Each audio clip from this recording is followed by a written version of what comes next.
Okay, this piece is called Tampon. It's around 2:30, and I'm just getting a handle on the remains of the lunch rush at my dishwashing job downtown. The business rush has this cheap thrill filling their bellies and ogling our underage serving staff, and it sounds like a good time has been had by all, out there at least. I've processed most of their dishes and cutlery at this point, and my mind returns to the one thing that matters most right now, the last remaining beer in my backpack. To be fair, the sous chef has signed out by now, a while before any real traffic came, no surprise there. And the front of house staff seem more interested in the hostess' cleavage than anything I'm up to. But never mind that, I have beer to drink, right now. So I make a quick denial to the prep cook regarding my immediate priority to inject my insulin, cleanse my chakras, and call up my relatives in Argentina while I'm at it. She winks knowingly, and I'm off to the races. Staff room, backpack, awkward cough in the hallway as the Filipino cleaning team dodges me for the 7th time in 3 days. They never talk to me, and what would be the point? They know what I'm up to better than I do. I quickly lock myself in the downstairs washroom of the office building that plays host to the corporate mutation that currently pays the bills I don't actually have. It's a fair-sized building with a lot of white-collar types who are probably responsible for all the hockey that seems to be playing on our one TV, but I have nothing else bad to say about them. Building security and me are on a first-name basis, so the cops are a non-issue, for now at least. I crack my beer and chug the tall can of Stiegel in under 40 seconds. This is a practiced art, and it has nothing to do with tolerance. You have to teach your stomach to hold its wad, even when you haven't eaten as much as you probably should have. And remember not to breathe in people's faces later, at least not the managers. So there I am, empty can in hand, and know I'll be missed before much longer. What should I do now? Gotta solve this one quick. My first thought is to stuff it in the pocket of my kitchen pants. No, wait, I'll have to go back upstairs with it that way, and they'll surely see the suspicious bulge. It is a tall can, after all. Or I could just stamp it and crush it right now. But no, I know one of those lizard people is standing right outside the door waiting to use the urinal, and he'd love nothing more than to rat off the guy in the kitchen shirt when he hears that distinct crumple. Besides, it'll probably scratch the tile, and then they'll have a real reason to complain. Stiegel is a quality beer, and as I'm sure you know, that means they sell it in stronger cans. I can't crush it with my hands like I could if it were a Fax or a Sapporo. Can I throw it out? Well, the Filipino girl will be the one emptying the trash here later tonight before I get off, actually. And even though I know her and she's kind of cute, I'd really rather not give them any ammunition against me. Besides, there's enough malcontents in our own management that they might case the washroom just because they saw me in there. This can't go in the garbage. It's exactly then when I see it. It's a small port with a metal flap. It comes adorned with an instructional graphic bearing a hand releasing a cylindrical object, dashed motion lines signifying that the cylinder is falling in an arc. Not hard to interpret, especially after I open the metal flap and observe a tiny wax-coated paper bag stationed as a receptacle. This is not for needle disposal. This is a tampon dumpster. Well, great, that's all I can think. If I was having my period, I'd be happy to see this exact fixture. Actually, I remind myself I am having a period of sorts, so maybe I qualify to use this wonderful accessory. But then the metaphors hit. What exactly are the social, political, ethical, existential implications of me depositing my 20-ounce empty can in a receptacle exclusively deemed for women's tampons? What will that little Filipino girl think of me when she finds this one? Oh, she won't tell my boss, but she'll certainly tell hers.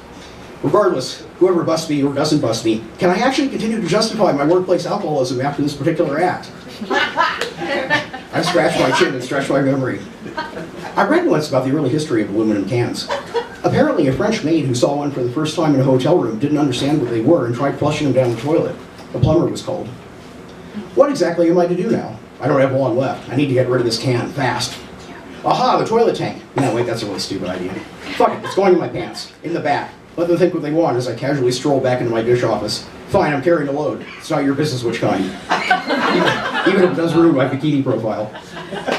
Self-satisfied, I quietly close the washroom door behind myself and attempt to walk normally as I approach the elevator. Building security is nowhere in sight. As the elevator door slides shut, a very relevant truth suddenly dawns on me. That was a tampon disposal, no two ways about it. But that was the men's washroom. I have to hold my head in disbelief right now. I was actually worried about what I was doing in a building where a tampon disposal is in a washroom with a men's symbol on it. My guesswork fills in the blanks for now. Anyway, I never sweated pounding a beer in the pisser after that. Nice. Oh, true story, by the way. Now, a drum roll on the table for our first competitive storytelling tonight. Coming up to our stage now, LT.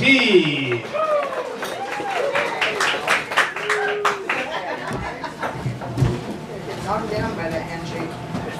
So, The neighborhood I grew up in, everybody was white, except for one person, my friend Arthur, who was mixed race.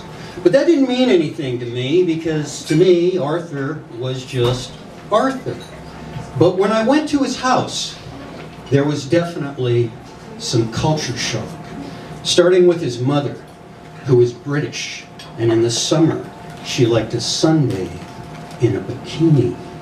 And Arthur told me, sometimes she goes topless. Topless? Bare boobs? No way! My mother's idea of topless was going outside without a sweater. Topless. Then there was Arthur's dad.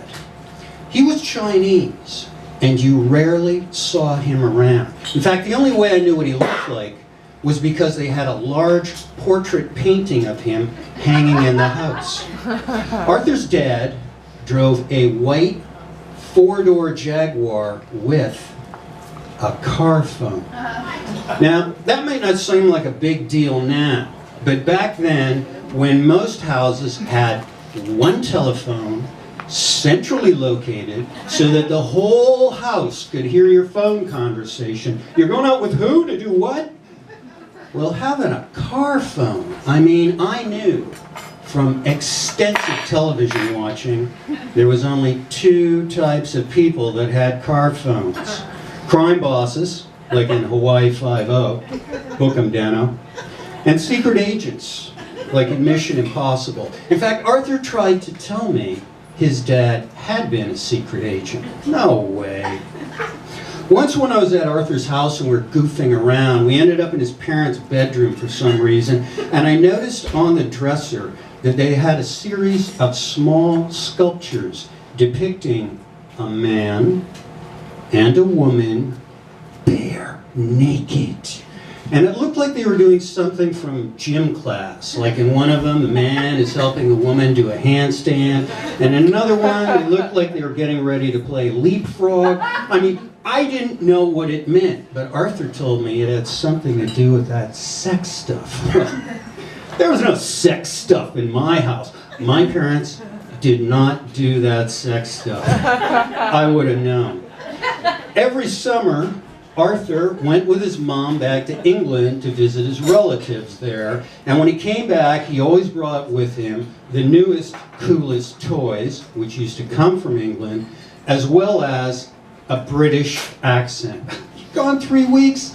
No way. Arthur would not let you play with the newest, coolest toys. You could watch him play with the newest, coolest toys, but you had to play with last year's toys. It's missing a wheel. That was really irritating.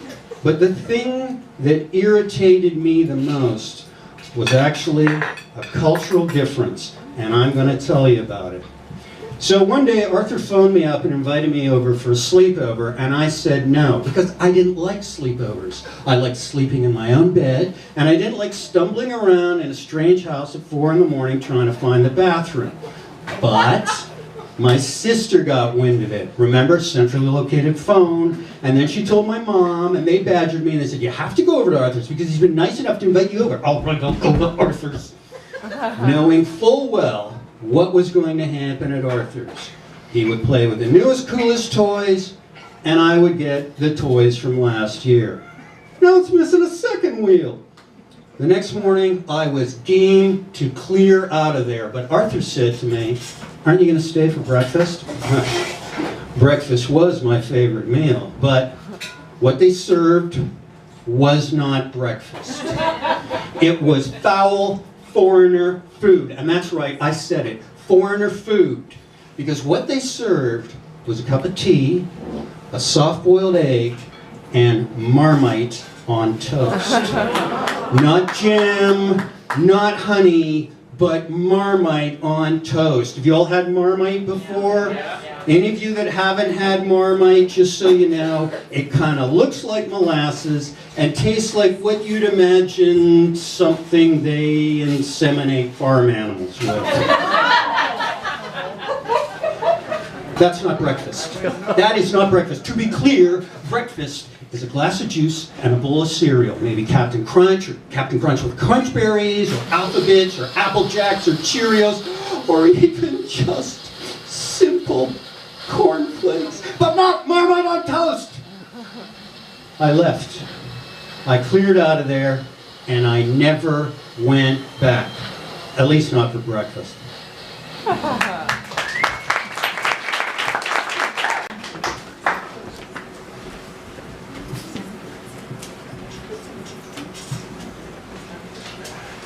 My grandmother has a story that she loves to tell me as a child. And she tells it to me over and over, partly because she loves it, and partly because she doesn't remember having told me. So I humor her. What happened, Grandma? You were a little boy, and you said something so clever. So I said, you're so smart, Michael. You know everything. And you said, meaning me, I know almost everything.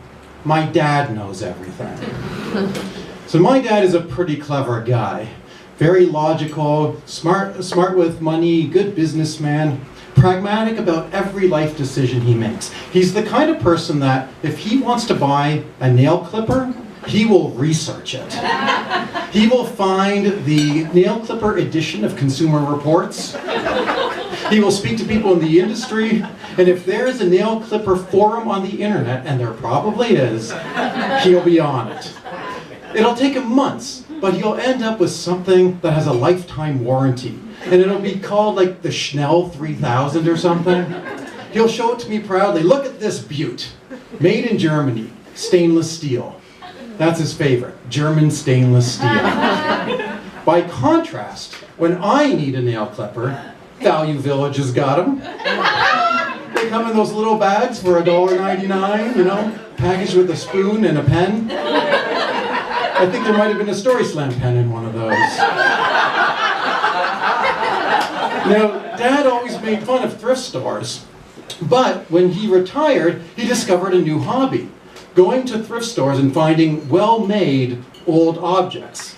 He has an eye for it, and he finds things like a high-end chef knife for $2, or industrial-grade tools, or gold pens, or high-end kitchen appliances. Thousands of dollars worth of stuff he finds. And he doesn't resell it, he just kind of collects it, borderline hoarding. But he's generous, and when I go visit, here, take something, what do you want? Here, take this chef knife, it's worth $400. Dad, I don't need anything. Besides, I can't take it back on the plane. You see, my parents live in Toronto. And when I go to visit, I don't even check a bag because I have old clothes there. So I pretty much just travel with a change of underwear, and that's it. But then I think of something. You know what, Dad? My can opener broke. Can openers? I have can openers. Here, take this one. Made in Germany, stainless steel. Well, thanks, Dad. And I don't think twice about it until I'm watching my bag on the conveyor belt at the X-ray at the airport security.